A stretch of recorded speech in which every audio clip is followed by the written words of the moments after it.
I'm on my way to watch Spider-Man Brand New Day, second review in 2 weeks, which is probably a record for this channel in terms of consistency, but we're getting there.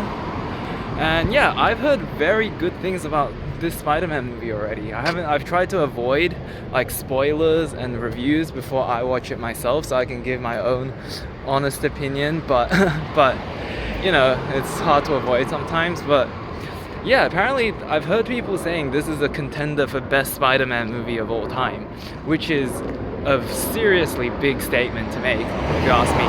So we'll see. Yeah, I mean, I can totally see this being the best Tom Holland Spider-Man movie, but yeah, to beat Spider-Man 2, it's a hard ask, but we'll see. And yeah, hopefully we'll actually get some audience reactions because yeah, I've been to 2 midnight releases this year and 0 audience reactions from any of them. And I need that for my second channel.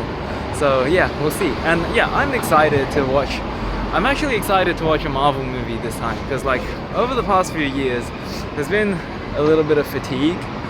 But yeah, I think this one, with the character being Spider-Man, and this being the first movie to come out in quite a while, and the fact that everyone's saying this is good, I'm excited.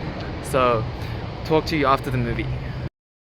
Okay, I just finished watching the movie, and the one thing I will say is that is a damn good Spider-Man movie. And yeah, I get what people are saying when they're saying this is like one of the best Spider-Man movies. I mean, like I said earlier, like being the best Spider-Man movie is a very hard ask, so I don't think this is quite that, but it's definitely the best Tom Holland Spider-Man movie, and which means it's better than both the Amazing Spider-Man movies, which means it's probably the best movie since Tobey Maguire, best Spider-Man movie since Tobey Maguire. And I'm not counting like the Spider-Verse movies because I count them as sort of separate, but definitely like since 2004 we haven't gotten a live-action Spider-Man movie that's this good. So yeah, let's talk about it. I think the best thing about this movie is, and I'm sure you'll hear a lot of people say this, is the fact that it focuses a lot on Spider-Man's personal story instead of like big, you know, multiverse stories like in No Way Home. Like No Way Home was like it was good in the sense that it's the first time any movie did anything like that, and just seeing Tobey Maguire and Andrew Garfield is obviously like you can't not be excited by that. But the thing about that is, now that you know the freshness of that idea has worn off, it doesn't really hold up as much as you would like. Like it's still good, but just not as good as it was when we first watched it, in my opinion, and I think in a lot of people's opinions as well. But the thing about Brand New Day is that it's doing what the best Spider-Man movies have always done best, which is focus on Spider-Man and Peter Parker's personal stories and personal struggles. And in this movie, he's struggling with the things that happen at the end of No Way Home. Obviously, I'm assuming you've all seen it, so this is not a spoiler, but obviously, with everyone having their memories erased about Peter Parker and Spider-Man, and which means that Peter Parker is sort of by himself, he doesn't have any friends, MJ and Ned don't remember him. Most of this movie is about him navigating, like, that aspect. Personally, for me, I always thought that, like, the whole everyone forgets who Peter Parker is thing is kind of dumb and contrived and doesn't really make sense at the end of and that's sort of like one of my complaints about No Way Home. But the story it leads to, which is the story in Brand New Day about Peter Parker trying to navigate this situation, that is really good. So like if the thing I had a problem with in No Way Home leads to something this good, you know, I'm okay with it. So yeah, that's the best part of the movie. Like the Spider-Man dealing with you know being lonely, dealing with like, you know, should I try and reconnect with MJ and Ned, and even though they don't remember me and that could put them in danger, like all that stuff is really really good. And that's like the pretty much the first half of the movie is focused just on that, and that is like 10 out of 10. So that is the first half of the movie though. I feel like the second half of the movie is when the focus started to drift a bit away from that, and it started to focus on the villain. And I won't spoil anything about the villain until later on in the review. But so stay tuned if you want to hear me talk spoilers, because I probably will during this rant. But yeah, as I was saying, the second half of the movie, I think the focus started to drift a bit away from Spider-Man's personal story, and it started to focus a little bit on other things like the Hulk, for example, like you saw in the trailers, and the villain of the movie. And I think that's the point where the movie is not as good as the first half. I'd still say it's really good because the villain is a good villain. But I'd say like that's when the movie drops from like a 10 out of 10 to like an 8 out of 10, for example. Like it drifts from it goes from like a superhero movie that's head and shoulders above anything that's come out recently to a movie that's sort of mixed in with the other just good superhero movies, like the ones where the hero just fights the villain. Yeah, I can't say too much about the second half of the movie without spoiling it, but yeah, if you're interested in like a story that focuses on Peter Parker and his relationships and how he navigates everyday life, you'll get like one of the best versions of that story in the first half of the movie. And the second half of the movie, is more like a typical modern superhero movie, but still obviously really, really good.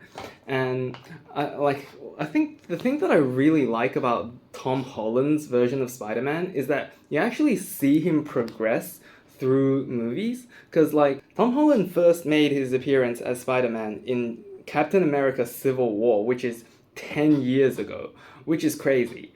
But in universe, you had that was 2016, and it's still okay. Look, there's the 5 year time jump in Avengers Endgame, so I don't know. So I don't even know what the timeline is. It's a bit confusing. But anyway, point is, it's been a long time since we've first seen Tom Holland Spider-Man, and it started with him just like in high school, and now he's like he's pretty much my age. He's like a young adult. And like you see his character change, and it changes in a way that's just very relatable and just very realistic and very well done, And it's not even just Spider-Man. It's MJ and Ned as well. Like they are different people than they were when we first met them, but in a way that feels natural, and like it's cool to see these characters grow up over the years, And I think that's something you don't really get with any of the other Spider-Mans.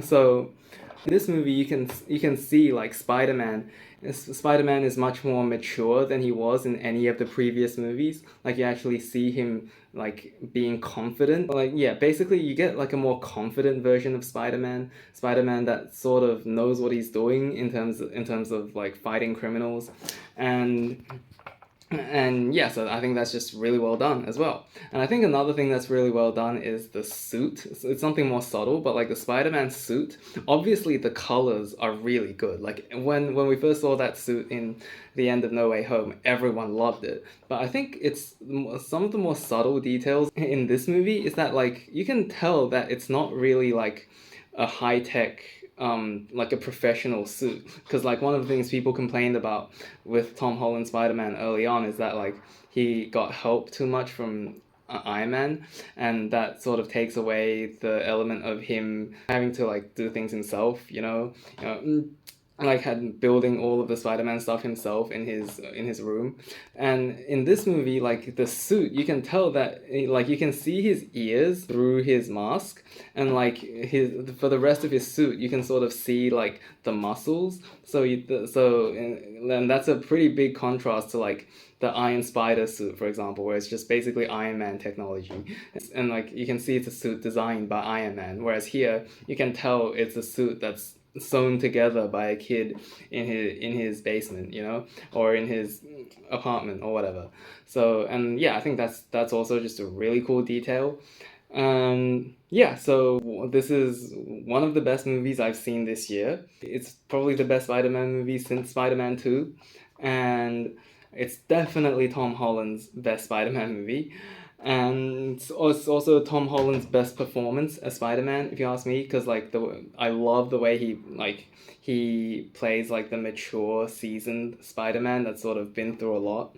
And yeah, so it's just a really good movie. And so yeah, like I said, the first half of the movie, it's a 10 out of 10. Second half of the movie, it's probably an 8 out of 10. So I'd average that out and give this movie a 9 out of 10. So definitely go see it. If you're one of the people who's been put off by Marvel content recently, I think this is the movie that can win you back and get you excited for Avengers Doomsday, because I'm now excited for Avengers Doomsday. That's exactly what it did for me. So yeah, definitely go see it. Spoiler section. So let's talk about the second half of the movie. The villain of this movie is Jean Grey. And yeah, that's all I wanted to say. But yeah, the villain of this movie is Jean Grey. That's the plot twist of the movie. And basically it's like a younger Jean Grey that obviously none of the other X-Men are in this. It's a younger Jean Grey that's sort of trying to navigate being a mutant and exploring her powers and all that. So I think she's pretty good. Like I said, like when the movie starts focusing on her, it's less interesting than when it focused on Spider-Man. But as someone who's not really familiar with X-Men lore other than the Fox X-Men movies and X-Men 97 season 2, it's cool to see Jean's origin story, you know, like Jean as a kid trying to explore her powers and dealing with, you know, what the things that come with being a mutant, with everyone, you know, being scared of you and trying to control you. And I think that's a pretty interesting story as well. So but it's just not, it's just doesn't have quite the heights of, you know, the Peter Parker story, but it's still really good. And I love the way that like Peter Parker, like being this he's now the more mature, seasoned superhero, the way he sort of acts as a mentor for Jean Grey at the end of the movie. I think that's really good. That also brings the best out of Tom Holland the Spider-Man. The scene in Peter Parker's head with Aunt May, I think that was really good. It was really moving. And it's so cool to see that like Aunt May is still, even though she died in No Way Home, she still has a legacy in Spider-Man and now in Jean Grey. And yeah, so that's the main thing I wanted to talk about. It's cool to see Jean Grey, but it's not as interesting as Spider-Man. So, but yeah, definitely doesn't. I was half expecting like the end credit scene to be like Professor X showing up, like rolling up to Jean Grey and be like, you know, join my school. I got a school for people like you, something like that. And the audience will just clap, and I'll film it and I'll post it to my main channel and I'll get like 70,000 views. But unfortunately, that did not happen. So Jean Grey is the only mutant in the story. In the movie, she doesn't interact with any of the other X-Men characters. And the end credit scene wasn't really like a big reveal or anything. It's sort of just basically just a tease for like basically just saying Spider-Man will return in Avengers Doomsday, basically. And yeah, so RIP to my main channel. I'm a bit bummed about that. I've been to 3 movies this year, 2 of them midnight releases, 1 of them a packed Spider-Man opening, none of them had audience reactions. So yeah, my main channel needs your help. Go subscribe to my main channel if you're watching this. Other than that, it's really good. I love this movie. So can't wait for Avengers Doomsday. Everyone go see it. Peace out.